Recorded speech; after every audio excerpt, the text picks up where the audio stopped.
Chapter 55. Brit steering northeastward from the Crozets, we fell in with vast meadows of Brit, the minute yellow substance, upon which the right whale largely feeds. For leagues and leagues it undulated round us, so that we seemed to be sailing through boundless fields of ripe and golden wheat. On the second day, numbers of right whales were seen, who, secure from the attack of a sperm whaler like the Pequod, with open jaws sluggishly swam through the Brit, which, adhering to the fringing fibers of that wondrous Venetian blind in their mouths, was in that manner separated from the water that escaped at the lip. As morning mowers, who side by side slowly and seethingly advance their scythes through the long wet grass of marshy meads, even so these monsters swam, making a strange, grassy, cutting sound, and leaving behind them endless swaths of blue upon the yellow sea. But it was only the sound they made as they parted the Brit which at all reminded one of mowers. Seen from the mastheads, especially when they paused and were stationary for a while, their vast black forms looked more like lifeless masses of rock than anything else. And as in the great hunting countries of India, the stranger at a distance will sometimes pass on the plains recumbent elephants without knowing them to be such, taking them for bare, blackened elevations of the soil. Even so, often with him, who for the first time beholds this species of the leviathans of the sea. And even when recognized at last, their immense magnitude renders it very hard really to believe that such bulky masses of overgrowth can possibly be instinct, in all parts, with the same sort of life that lives in a dog or a horse. Indeed, in other respects, you can hardly regard any creatures of the deep with the same feelings that you do those of the shore. For though some old naturalists have maintained that all creatures of the land are of their kind in the sea, and though taking a broad general view of the thing, this may very well be, yet coming to specialties, where, for example, does the ocean furnish any fish that in disposition answers to the sagacious kindness of the dog? The accursed shark alone can, in any generic respect, be said to bear comparative analogy to him.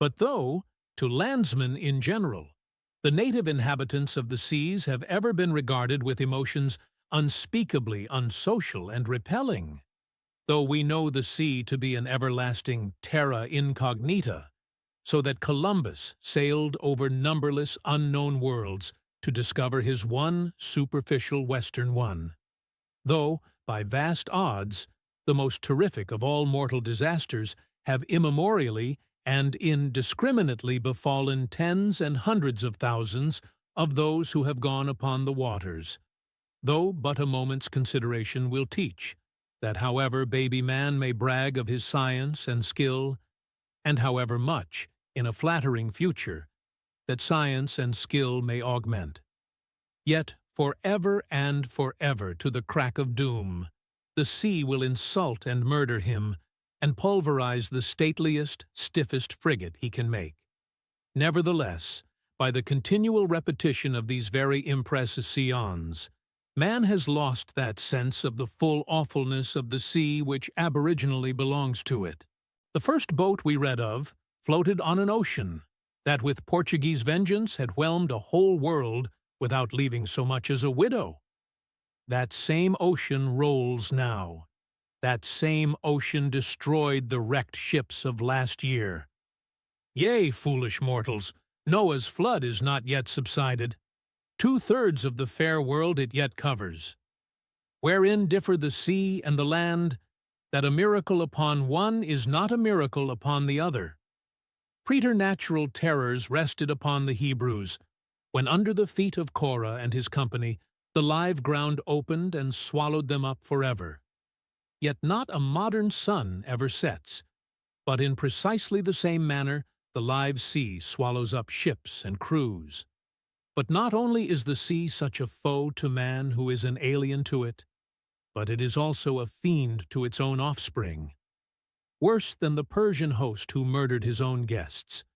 sparing not the creatures which itself hath spawned. Like a savage tigress that tossing in the jungle overlays her own cubs, so the sea dashes even the mighty, est wails against the rocks, and leaves them there side by side with the split wrecks of ships. No mercy, no power, but its own, controls it. Panting and snorting like a mad battle steed that has lost its rider, the masterless ocean overruns the globe. Consider the subtleness of the sea, how its most dreaded creatures glide under water, unapparent for the most part, and treacherously hidden beneath the loveliest tints of azure. Consider also the devilish brilliance and beauty of many of its most remorseless tribes, as the dainty embellished shape of many species of sharks. Consider once more the universal cannibalism of the sea, all whose creatures prey upon each other, carrying on eternal war since the world began.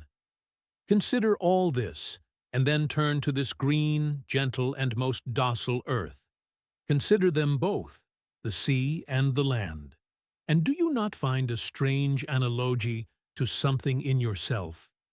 For as this appalling ocean surrounds the verdant land, so in the soul of man there lies one insular Tahiti, full of peace and joy, but encompassed by all the horrors of the half-known life. God keep thee. Push not off from that isle. Thou canst never return.